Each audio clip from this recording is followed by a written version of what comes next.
I saw it on Instagram and was like, oh, I had no idea. Alright was the vocalist on the first one. We wrote it for a girl group. Really? And I can only tell you the sounded like this. Yeah.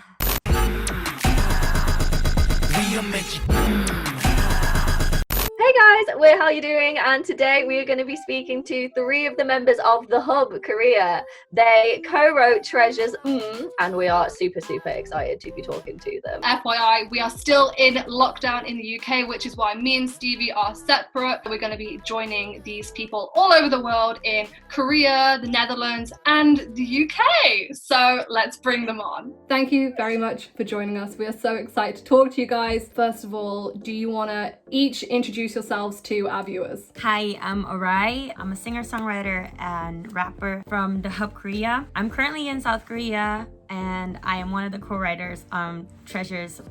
Yo, so what's up guys? My name's Nathan Lewis. I'm a singer-songwriter with The Hub Korea. I'm from the UK and I'm one of the co-writers of Treasures.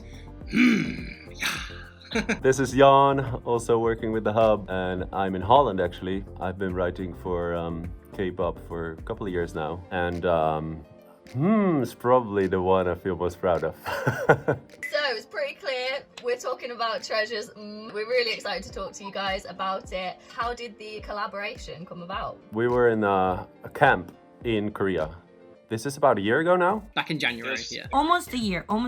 And this other producer showed us the beat. We really loved it. And it was the 3 of us in this first session. You guys tell them about that session, because that, sometimes I heard those stories from other songwriters. They'd be like, this session, when we were in this session writing this song, we already knew this song's gonna be so lit. And I never really experienced that for myself. With other songs that I wrote, I was proud of the songs, but I didn't feel like, this is gonna be the one, this is gonna be this #1 hit, even though some of them actually were. But with this session, we were quite convinced that this one was a special one. By far, that was actually for me, my favorite session up until this point. The vibes were just immaculate. Like Jan was saying, this was all the way back in January. And this was actually my first time actually writing K-pop. And yeah, it was me, Jan and Arai. And oh my God, the session was actually it was just fun. Do you know what I mean? It was just super casual, loads of fun. You believe me when I tell you the amount of hair whipping that was going on in this session. Hair whipping. That sounds so fun. So I tend to be the engineer in the session. So I was behind the laptop. And so you guys gotta know that Nathan is a dancer. So if even the guys start twerking, it's gonna be something special. See, you guys are just gonna beat me up like that. He wants a live show now. We have to bring up that Nathan twerked. We need to bring it up. To be fair, I mean, you guys have heard the instrumental. Even back at the early stages of that song, it was such a flex, boy. It was such a flex. Did you know who you were writing for and who you were producing for at the time? Did you know that it was going to be Treasure's song? Nope. Not at all. Alright was the vocalist on the first one. Yeah. So we wrote it for a girl group. Really? Oh, so you had a girl group in mind when you were writing the song? Definitely, yeah. Oh, that's really interesting. Wow. Yeah. And this seems to be a trick, because this actually also happened with when I wrote Breakthrough. This is my trick. This is what I should do from now on. Because Breakthrough I wrote for a boy group at first. And right. Yeah. And then we recorded it with a girl. And then, yeah. So this should be, we should do this all the time, man. I was going to say, I didn't even know that. So I was like, oh, okay, that's actually interesting. No, I just realized. Was it January this year that you worked on it, or was it last year? Yes, this year. Just kind of pre-lockdown, before everything started going crazy. Yeah. You guys. Literally just before everything went And we went to Korea, got back, and then everything was choop. Oh my God. God. By the time we landed, it was less than a week later we were in lockdown. I was just yeah. So you started it in Jan. Did you finish it in Jan? When did you completely finish working on it? Basically, the demo was finished the first few weeks that we got it. Jan was busy with it. And then there was a moment around half of the year that we're we need some rewrites. And I had to do some rewrites for that part, and we sent it back in, and then we heard that it got placed with YG, And I was like, hold up, wait, what? I can't even imagine that feeling. That was Yeah, I don't remember precisely when. I think it was more like September, yeah. Yeah. So, sort of comparing that feeling when you first found out who was gonna take it and what they were gonna do with it, how did it feel when it was actually finally released in comparison? And you sort of saw the final form. When I found out it was gonna be released, I was actually already in Korea. So it was kind of surreal still. I was like, is this really happening? Like, I couldn't even wait till it happened because I wouldn't believe it until it actually happened. It was just crazy to me because I always liked YG artists. Like, I like a lot of K-pop bands in general, but YG, I was like always attracted to YG artists because I relate to their style more. And when it came out, I was like, oh my god, I have a YG song. Like, that's just crazy. Like, even I now, have to cut I in. feel- Like, you see those shoulders just going like, I have a YG song. oh my god. It needs it. It needs it. You deserve it. Thank you. What about you guys then? Are you all sort of fans of K-pop? Like, did you listen to K-pop before you sort of got into creating? Definitely, yeah. I mean, for me, I listened to like a little bit of K-pop, but not actually like that much before I started writing. How I got into songwriting was through Jacob and Frankie. They're obviously two writers and vocalists with the Hub as well. They were showing me all the stuff they were doing like over the months, of things that they were working on, and that's what got me a lot more into it. So I started like doing bits of research on like just different artists and things like that. So I started listening to a little bit before I obviously flew over to Korea, but beforehand I was still super new at it, like such a newbie, like honestly. I was the most inexperienced one, hands up. Oh, okay. Thrown in at the deep end there. What a way to begin. That's crazy. Right? I know. Couldn't ask for anything better. Like Treasure are like such an amazing group. To see the journey that how it's gone from point A to point B, and they killed it. Like, they killed it. Like, the choreography was just insane. The vocals were just like incredible, and like they just killed it. So I was so like proud to actually like see the finished result. I wasn't expecting it at all. Like, I'd heard like little whispers of, okay, it's at YG, like don't know where it's going quite yet, and obviously until it's like official, you just do your best not to get your hopes up, because you just never know, things can change. Someone else's song could come in and your song doesn't quite make it. So I was like, okay, fingers crossed. But yeah, literally I saw it on Instagram and was like, oh yeah, lost my mind. Yeah, because this is actually why, because we heard that it might cut, and so I tend to be like not celebrating it before it actually comes out, you know what I mean? Or before you heard like the first teasers, because you just never know. And this is kind of, because Nathan, you really didn't know actually. We kind of like forgot to tell you. I had no idea. Like, I was not going to throw you guys under the bus, but I had no idea. Like, I had no idea. So honestly, You were like scrolling Instagram and you were like, wait, what?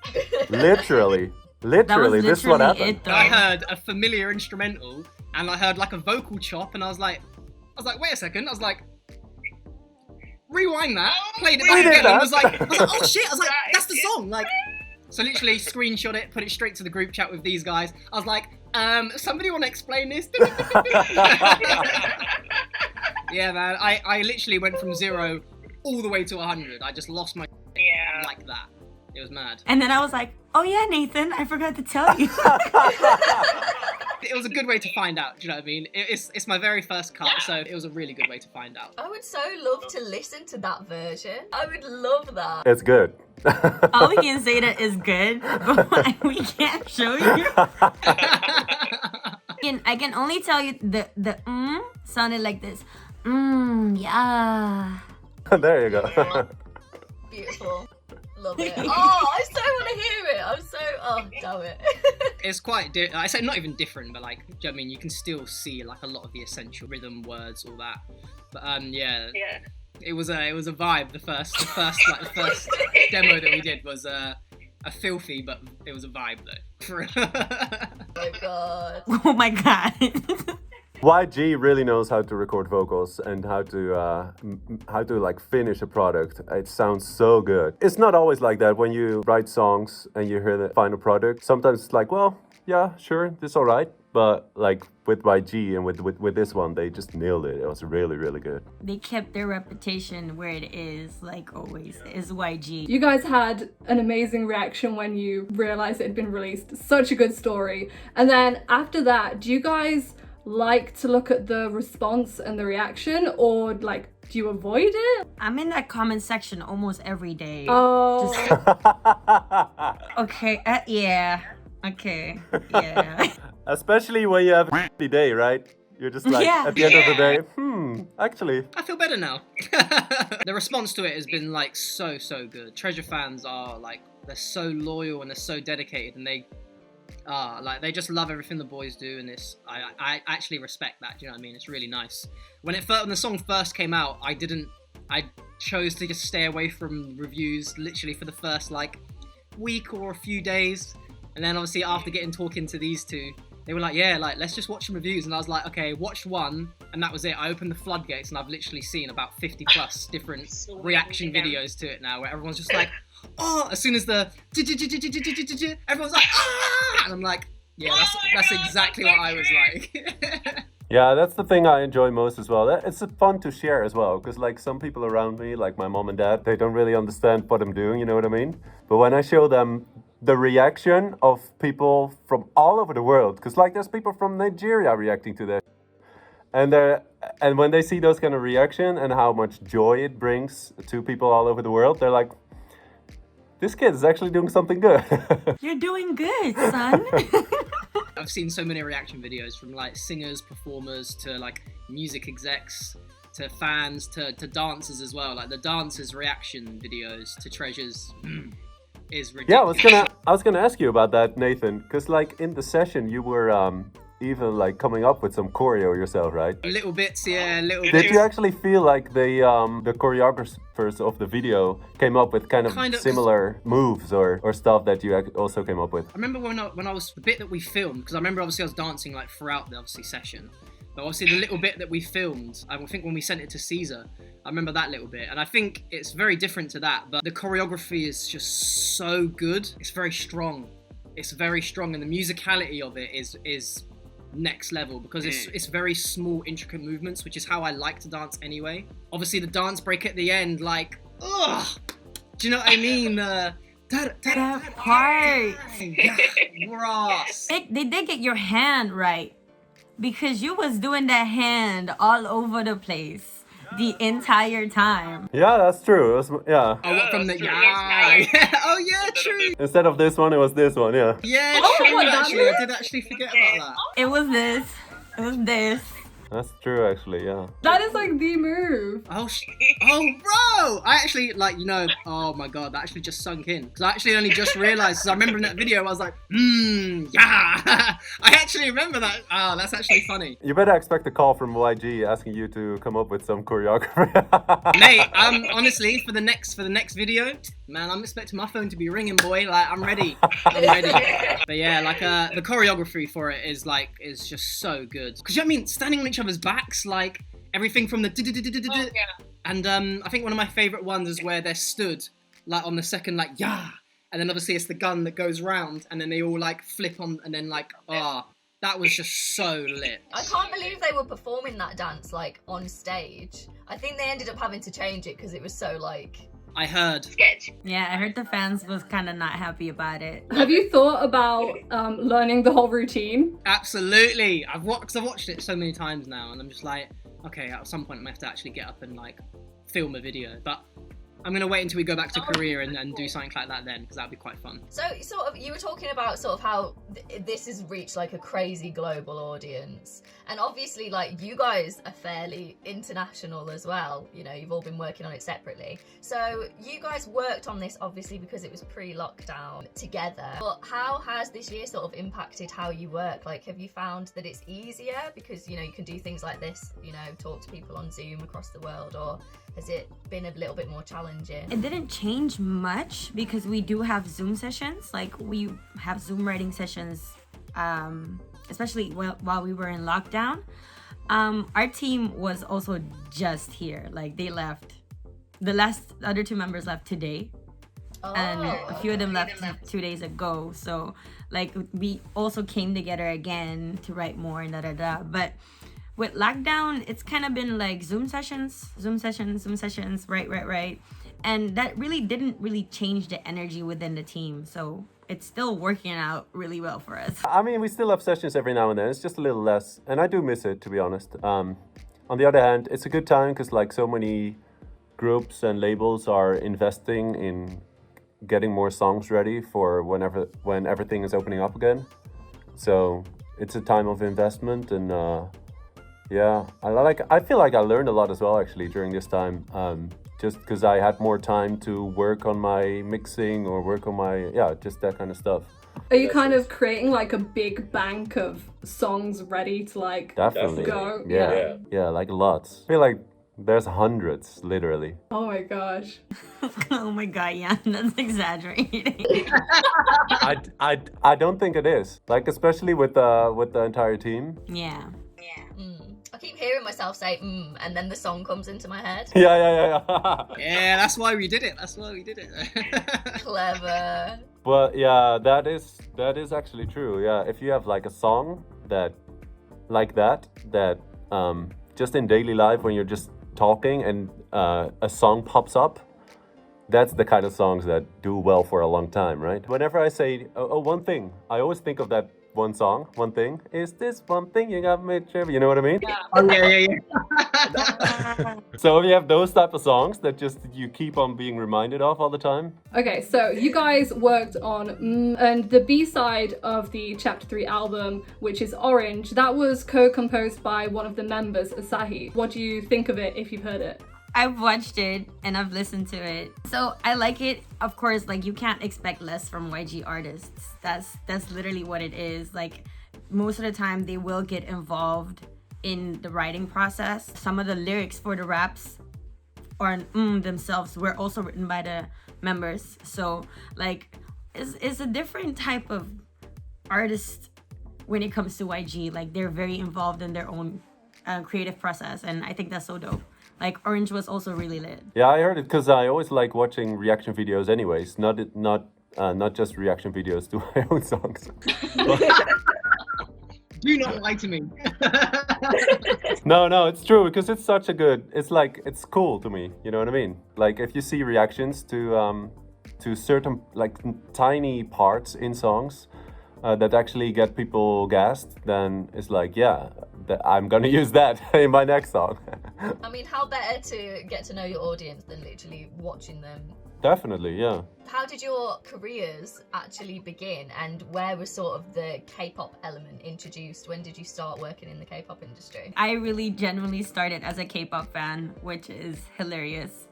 I was 15 at the time when I found out about K-pop. I used to live on a tiny island in the Caribbean and nobody knew what K-pop was. I got obsessed with it. After that, I moved to the Netherlands around the age of 19. There, I started attending K-pop parties and I got to meet other people that were writing. I met Jan. Jan introduced me to top lining K-pop, and then I ended up here. Yeah, basically. Oh, I used to perform at K-pop parties too. I skipped that part because it's kind of cringy. What kind of performing? Like singing or? I would cover stuff, okay? But I'm not trying to talk about that. I want to hear it. I want to hear more. So basically, Let me talk about that. No! No, but I used to perform, like, I would cover Jessie and stuff like that, and we perform at parties, and that's how I got to meet more musicians that did the same. And then I got introduced to a guy named Rani, Jan, at the time Rajan, another team member of ours, and then I started top lining with them. And after that, I met the other team members and we came here, and that's how it just happened. Yeah, that's another big step though, meeting our friends in England. I really wanted to get into K-pop. This is like 4 or 5 years ago, I think. Living in the Netherlands, just working on all kind of music, some hip-hop stuff in the Netherlands, some more poppy stuff, and was just super excited about K-pop and wanted to get into that market. But in the Netherlands, there's just like, I feel like there's only 10 people or so who are writing for K-pop in Holland. So I was working with this one girl from Korea, but that was kind of hard at the time. People weren't really used to Zoom calls and stuff. And then I just tried to find anything relating to K-pop in the Netherlands, and found those parties that Arai was just talking about. So walked in, saw Arai on the stage, met Ronnie. He's also a writer, Ronnie Icon. And then through him we met Rajan, and I've been working with Rajan ever since. Like, he's my main partner. But yeah, Arai came by every now and then we went to London. When is this? Like 2 years ago, I guess. It was in spring though. But yeah, we went to London and wrote with Frankie and Jacob. Nathan was talking about earlier. So that's kind of when this group came together. Some people from the Netherlands, some from the Caribbean, some from England. I think for me though, yeah, like I was the last one to join the journey, or like one of the last ones to like join the journey. Yeah, but you've always been in like entertainment and working with Jacob and other stuff. Oh yeah, for sure. Like I've known Jacob literally for like years and years and years and years and years. We were always like working together, like back in like the old college days and things like that. Then yeah, basically I did a little bit of work in entertainment. I was in a boy band like a few years ago. Got signed, had a little bit of success, and then since then obviously we're all like doing separate things now. So yeah, then I reconnected with Jacob, who then obviously connected me with Ari, Jan, everybody else from the hub. And then obviously he was talking about all the things that he had like top lined for and vocaled and things like that, and he was telling me, he was like, bro, like you need to get on it, like I know that you'd enjoy making this type of music. And yeah, after a little while, took his advice and yeah, went over to Korea for the first time, and that was back in January. And then yeah, we had the session and obviously wrote so I need to, yeah.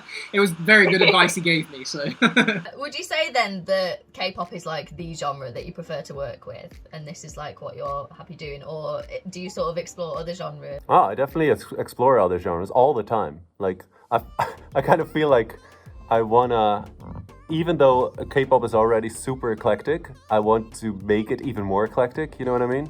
So we're always looking for like. So recently we've actually really been into like more Brazilian stuff, and obviously just listening to lots of Afro because that's popping at the moment, and just look all these different genres and trying to incorporate that in our writing. So you're like, are you living in Korea? Oh, now I'm living here for a year, hopefully longer. So you were there when the song came out. Have you like heard it anywhere in public yet? I haven't heard it yet, no. My friends have. They've been in stores and they've heard it and they recorded it and stuff like that, and I'm like, I can't keep missing it. But I know I could see the feeling and the reaction, because when basically there's another co-writer, Charlotte, she wrote Itzy's Not Shy. So every time we would go out, we'd hear Not Shy and see it like somewhere, and we're like, oh my god, not shy, no man, and then we dance it. But I haven't had that chance with yet. I have seen it on like huge billboards playing and stuff like that, but I didn't hear it yet. Oh, you just gotta go to some like malls and just walk around continuously. Yeah, until it comes up. I'm so sad that that things are starting to close down, because I'm like, I just want to be outside to hear my song like play. But apparently they're gonna perform at the Mama Awards, so I'm good. Like, So when you're writing the K-pop songs, because obviously you were talking about, it's like a different vibe in Korea. They really care about the music and they are like on top of it when it comes to supporting their groups. When you write K-pop, do you have the Korean audience in mind, or do you think of it as sort of more of a whole international thing? Because obviously K-pop is like super popular internationally now. It's both of that. Making a good song works for a big audience. So, and also I think we all just want K-pop to become bigger and bigger. And that just means reaching a more international audience all the time. So yeah, we're definitely thinking about that all the time. with that one, I think like for me, and when I'm writing most of the time, especially now, like I do consider the Korean audience a lot still, because it also has to do with how Koreans would sing something and how the audience would receive it. So I'm constantly thinking about how I would write it in a way that the artist would sing it. and how that will come across to their audience. So like Jan said, for us, we're really trying to make it more international, but at the same time, we still have to think about how it's going to be presented. There's the whole process, so you really need to think about some details when you're writing a song. So yeah, it is a bit of both. Yeah, I think it is a bit of both. It's a little bit different for me because like I'm always inside my own head in a really horrible way. I'm always just like, oh God, but what if it's like this? Or maybe I should make it like this. And I think you definitely want it to have like an international sort of like range, just because as soon as it's widely accessible to multiple cultures, that's when it will literally just fly. Because there'll be no stopping it at that point. If one culture and like all these different places like enjoy the music, then there's no stopping it. But for me, obviously, I might be wrong because obviously I'm the newbie at writing K-pop at the moment compared to these two. These two are both beasts.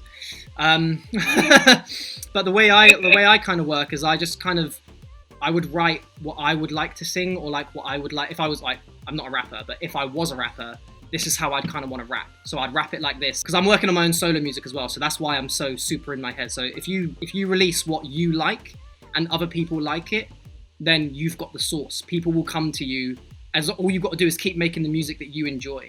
But for me, I find that if you focus too much on who it's for, who you want to like it, you can spend years and years just trying to find what's popular, what's out there. You just got to do your best of taking influences from different places, mix it with your own sauce, and hope that that's the product that can then be like, oh well, see now, like, okay, well we want that kind of rap flow. Let's go to the hub and see if we can find people that can write another similar song that's like that, rather than being like, oh, okay, we like this song, and do you know what I mean? So I don't know. It's a bit of both, I guess, but it's just. Well, Nathan, you do have the sauce, so you know. The sauce. Do you have kind of an idea of where you think K-pop is gonna go like this year? Because obviously there's always trends. Do you sort of have any ideas of where it might go next, and where do you think you might take the music? I mean, we have some ideas. But can we disclose those ideas?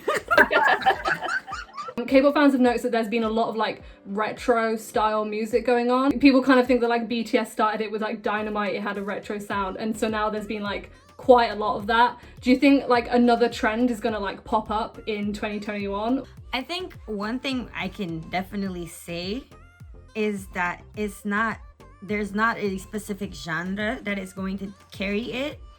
I think it's generally going to be whatever either BTS or Blackpink are pushing, people are going to try to follow for a bit and see if they can go into the global market. I think that's going to be a strategy a lot of companies are going to start using, and because a lot of people are looking at them right now.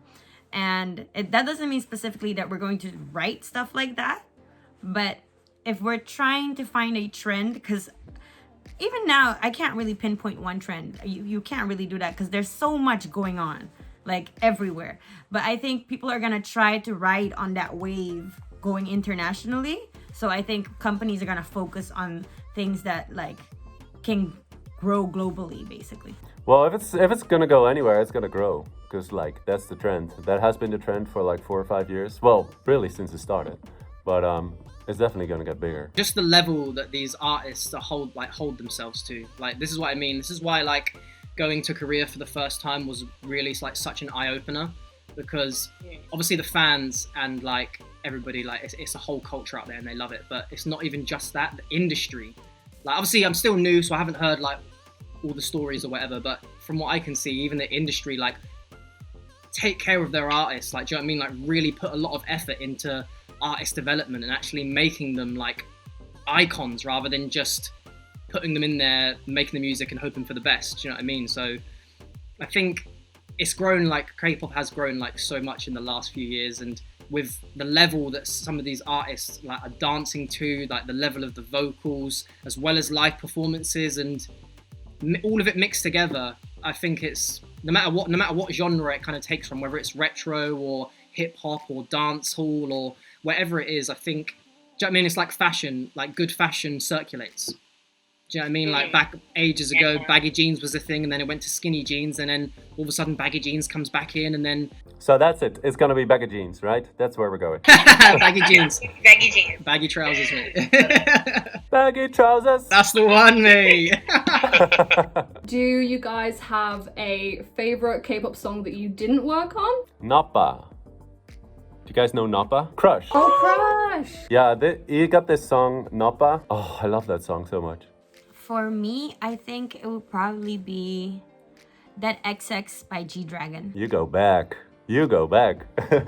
Throw it back. How about Hello? Yes. That too. I'm not gonna lie. That too. That song is lit. As a former K-pop fan, you know, I have listened to all of them. And this is like, I like YG, but I love SM artists too. And I love JYP artists too. My first group was actually 2PM. There's the whole catalog. I think, to be honest, one of my favorite K-pop songs so far is actually Jealous by Kang Daniel. Okay, I see you. I got you, girl. But genuinely though, I think that's probably got to be one of my favorite songs. I got to hear like the English version, like when we first, like I say we, but when the team, the hub, first did the demos. So I actually saw the journey from like my team. Do you know what I mean? Like them all being like really excited. I hope this one gets cut, and seeing it go from all the way from point A to be made and to see it be released. It just holds like a very special place, like, and it's a dope song as well. Like, it's such a dope song. I've been using that to try and help me like learn how to sing in Korean. So that's my benchmark. I'm using it. Do not ask for a demonstration. I am still a newbie. What are the top 3 biggest songs or the biggest artists that you've each worked with then, or your favorite to have worked with? At this moment, I have 2 still, but I mean they're not small. It's Kang Daniel and Treasure, so yeah, those 2. You've begun with such huge artists, like that's crazy. Because you're gonna keep on building, but like you're already at such like a level. Definitely.